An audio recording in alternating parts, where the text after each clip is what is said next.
Oh god. Hip, nope, this is mine. Mine. Guess who's back from their luxurious vacation? That's right, I took a vacation, and it was totally planned. Yep, every last bit of it. 30 days worth of well-organized, pre-scheduled, stress-free fun in the sun. That's a lie, I was trapped in Florida for a month. Yeah, sorry for being gone so long, guys. I really did plan for a week-long vacation in Florida, but then things happened, and 1 week became a month, and I didn't bring along any of the tools I needed to make videos, and it was kind of a mess. Kept me away from YouTube business for a while, but fret not. Your pantsless savior has returned with a tale from the beyond. Be warned though, this may wind up being a longer video than the others I currently have, but think of it as me making up for all this lost time between us, okay? So, I was initially planning to talk about my vacation, but when I stopped to review everything that happened between the moment I left for the airport to when I got back home, I personally found that the most interesting thing to occur on my vacation technically happened before my vacation. What does that mean? Glad you asked, Pillbug. Let me explain. It all started the moment we decided to hit the road for the airport. Just me, my mom, and my pup. Was 3 p.m. by the time we decided to leave, was going to take an hour and a half to get to the airport, and the flight was set to depart at 5:30 for Tampa. We had a long drive ahead of us. Now, I'm going to be real. I was having a lot of personal anxiety in the backseat of that car, because y'all may not know this, but I have a terrible fear of flying. Yeah, that's right. I hate it. I absolutely hate it. I hate flying. I hate planes. I hate the way it makes me feel. I hate the intense amount of vulnerability that I experience when I buckle into an airplane seat. Literally makes me ill thinking about it. So you can imagine how horrible it was for me, knowing every minute on the road was only leading us closer to an inevitable fate. I was going to be flying on my own whether I liked it or not, and let's just say, it got me thinking things. I could jump out of this car. I see people do it in movies all the time. They just open the door, jump, roll, boom, they're good. I mean, movie logic is flawed, but, you know, I'd be safe, right? Like, we're only surrounded by cornfields. Can corn hurt me? Would landing on corn at this speed kill me? No, it can't. Might break a rib, though. Then again, maybe we aren't moving as fast as I think.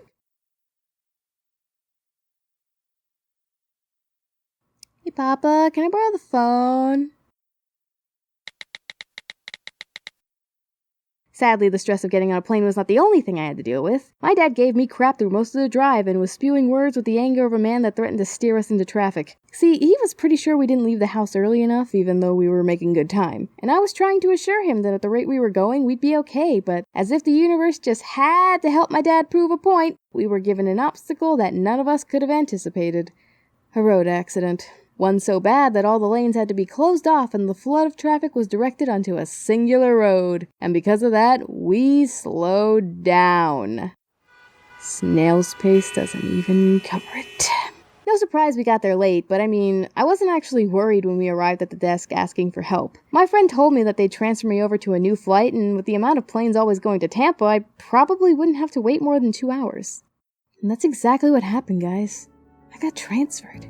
And before I knew it, I was on the plane, and I felt good because I knew that I'd be seeing my friends. In an alternate universe opposite of our own, because that is exactly what didn't happen! Okay.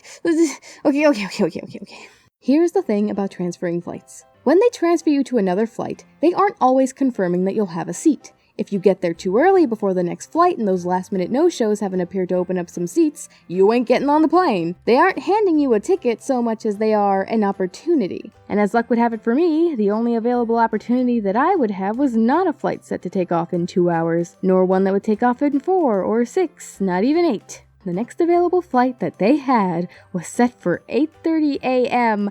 the following day. Let me tell you why this was a problem. It was Monday. My dad had to work early tomorrow. He couldn't risk being late just to drive me again after such an awful drive here the first time, and couldn't take an Uber on my own because my mom guilted me with her anxiety, saying she'd worry too much if a stranger was driving me and she wasn't there, and, you know, we just didn't have cash. If we turned back for home, I wouldn't be going to Florida. Period. But of course we know I wound up in Florida anyway, so what solution did I come up with? Well, dear bedheads, the answer is a lot simpler than you would think. Staying. I was going to stay in the airport for 15 hours, by myself, baggage claim, for the sake of an opportunity, which freaked my parents out, but hey, we didn't have any other choice, and because I didn't want to waste their efforts, they reluctantly left me behind. My lone adventure had begun. I was a pantsless loser, with only a few dollars to my name, a wonky phone, and a small extension cable. hermiting in my shell, chilling beside a cruddy food stand. And let me tell you, it sucked. It wasn't a fun adventure at all. I was a lonely, socially inept pleb that felt this powerful need to stay in my corner away from people the whole time. And you know what kind of people I mean, okay? The deceitful guys that just wanted to scam me by urging me to take taxis I didn't need. The sketchy weirdos giving me glances in the not-so-far distance. The creepsters sizing me up. Basically, all the people that were feeding my paranoia and making me feel like I might get robbed or worse. Let me point out that I had nothing to eat once that food stand closed, and I was still in pain because ER recovery. One more point for the crap fest right there. By the time the moon was up, I was sleepy, hungry, and hurting. I barely moved from the spot I was in, I couldn't get comfortable, I couldn't take my pain meds because I had to take them with food, and, at the risk of spewing first world problems, the Wi-Fi was so bad I could hardly watch YouTube for a distraction. I want to get off the ride. But I did make it. Had to go through security and hunt for my gate, but ultimately I found myself standing there at the little help desk asking the man behind it if any available seats were open, and you guys see my lucky streak thus far. Just take a guess what he said. Just take a guess.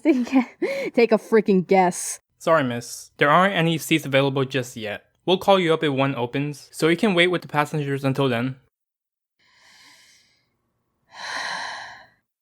I seriously can't even make jokes about how sad that made me. I found myself sitting there, getting misty-eyed, and wondering if there was a lesson I was supposed to learn. You have to understand, life at home hadn't been ideal when I left, and I was having a stressful few weeks leading up to my vacation. The only reason I was really going in the first place was to escape said stress that had been building up long before my brother wound up in the hospital. I already felt like I was running away from my issues, and with all the nonsense that went down in baggage claim, it nearly felt akin to a mild punishment. I was just so sad and upset and in pain, and I remember pleading to the heavens for a seat to open. Just one. I didn't care which, where, beside who. I just wanted one seat. Please, bless me with seat. Oh, miss, a seat opened up. Here's your ticket. Now wipe those disgusting tears off, you pantsless emo. You're making the viewers at home uncomfortable. You listened! I got the seats! I win reality. I win. Yeah, it was one of the seats by the emergency exits, but who freaking cares? I got on the plane, and that's all that really mattered to me. Because at that point, I just wanted to get to Florida and see my friends. Plane phobias be darned. Okay, now hold on. I know the video has been going on for a while, and it kind of had a sad bit near the end, but that's because I wanted to lead up to this. I think things happen for a reason. I think everything I went through had to happen if only because I needed to meet the man I met on the flight. A former Navy or Army pilot who, I must say, had a nice talk with me and shared a short story that I really want to share with you guys too. So, hold on a little longer and please, listen till the end. Back in the day, pilots like myself were called in to assist doctors during medical emergencies, typically involving patients in dire need of care that had to be transferred over to far-off hospitals.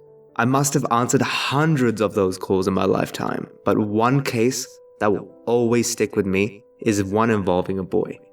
I never did find out what was wrong with him, but he was in pretty bad shape. He needed to be flown to another hospital that could properly tend to him, or else he wasn't going to make it.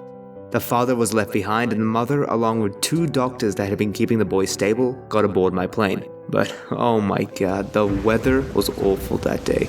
Storms were so intense that I couldn't fly without getting thrown off by the harsh winds, and every move I made against them grew more difficult than the last. And that's when I realized this boy's life wasn't the only one in danger.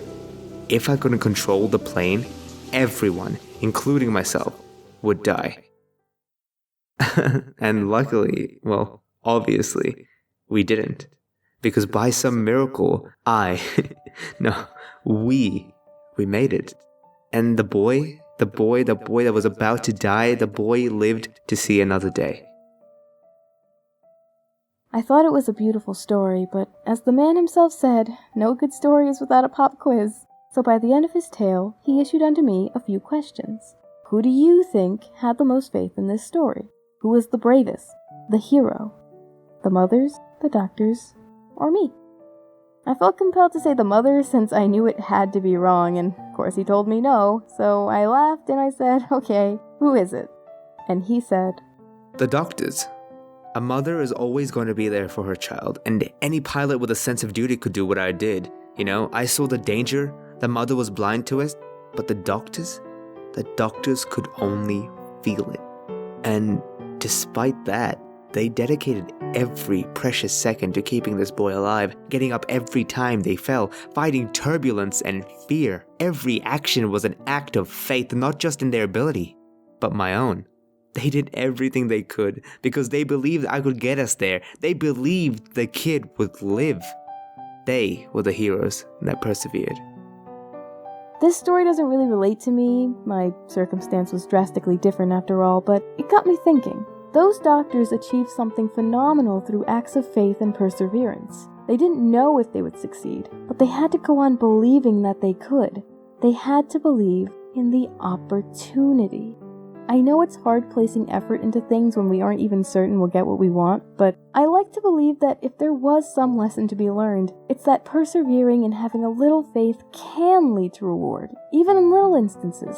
Sure, life's not always kind and we don't always get what we want, but when we try, when we do our best, sometimes life surprises us.